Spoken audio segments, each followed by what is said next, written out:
Hi everyone, this is Laurel with Guided by Love, and I have a little Lila here with us. And she says hello. Little Lila from London. A friend of mine sent her to me, and she's sent these little carrot teddy bears all over the world. And we send in pictures, and they touch a lot of people's lives. But I brought Lila in for a reason today because we're going to talk about the inner child. And Lila and all these carrot bears, I really believe. Thank you, Liz Harrison. Shout out to you. I really believe that these little bears have helped all of us, interact more with our inner children. So let's talk about it because we were talking about the sacral chakra. I got my little cheat sheet from Spirit. We were talking about the sacral chakra. I'm going to pause for just a minute. Take a deep breath.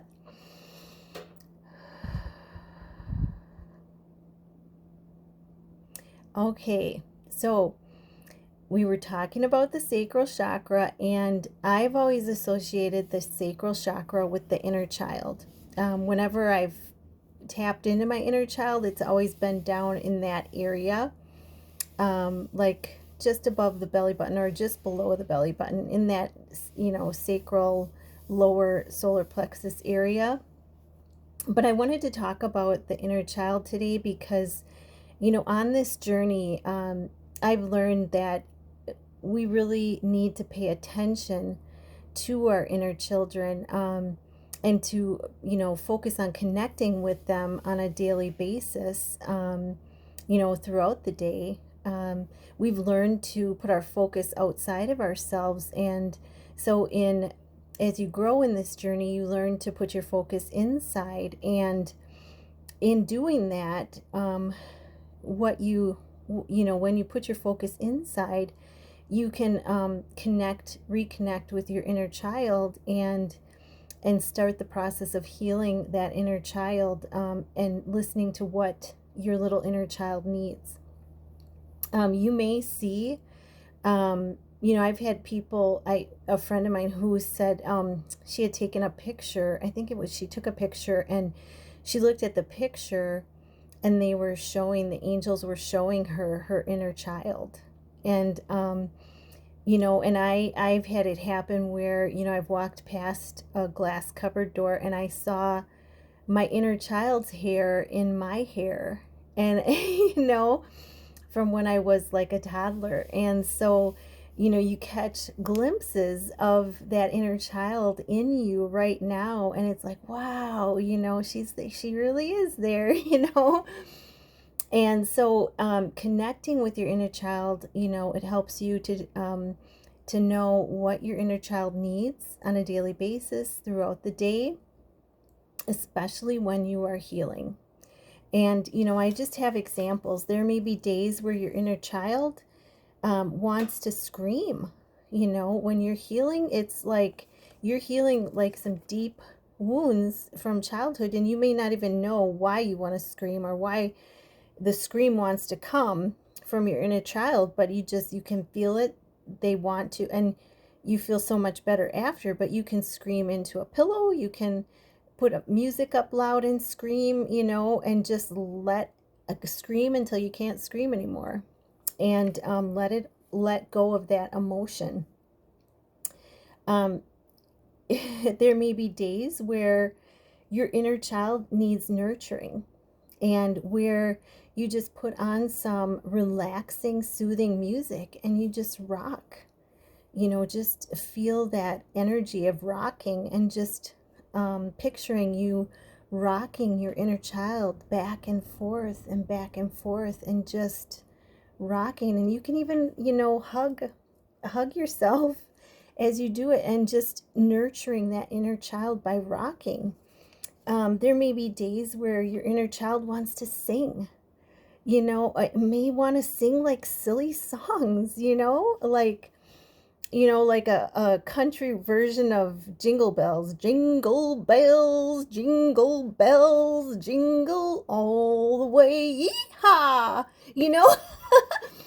I mean, just doing something silly that's not adult, and you may want to sing a classical version of Jingle Bells. Do something silly with your inner child, um, or a rock version.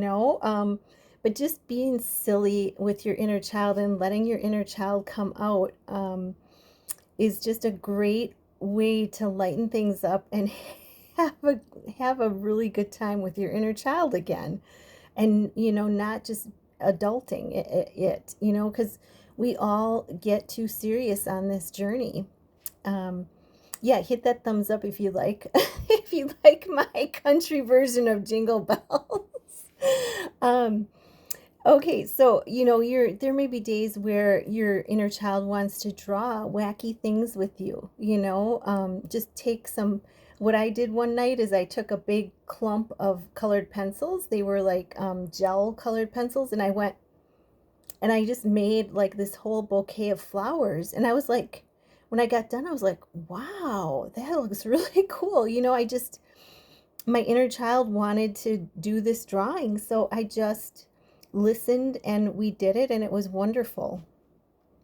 um it may want to go outside and build a snowman, or make something in the house, or bake cookies, or do something that takes that nurtures your inner child, that brings out the creativity, that takes you away from adulting, the serious world of adulting, and just let it, listen to it and let it.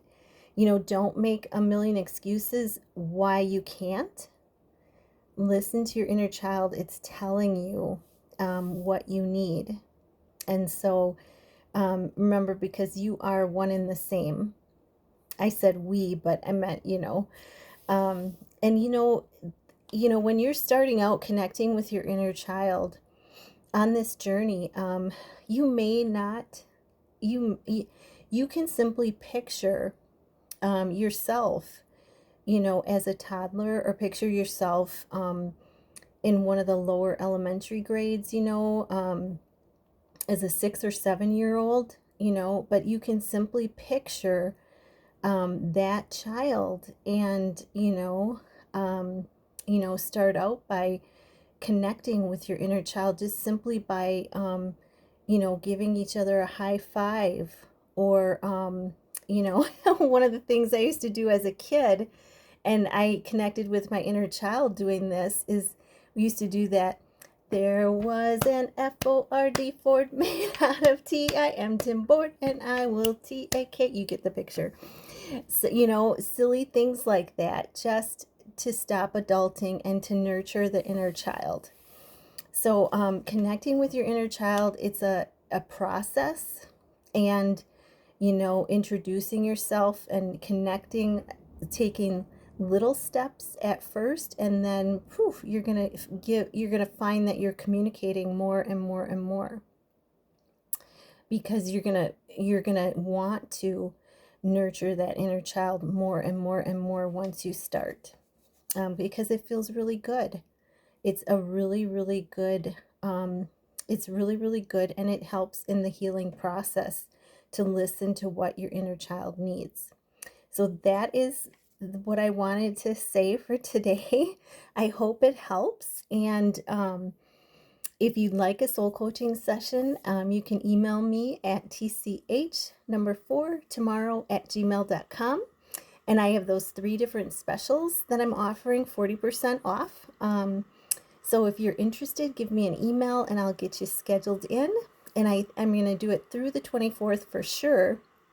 I may extend it to after Christmas, because I know some people have Christmas vacation, and they may want to do this over Christmas vacation. So hopefully we can get you scheduled in. And thanks to all of you. I'm so grateful for each and every one of you, and I love you so much. Namaste.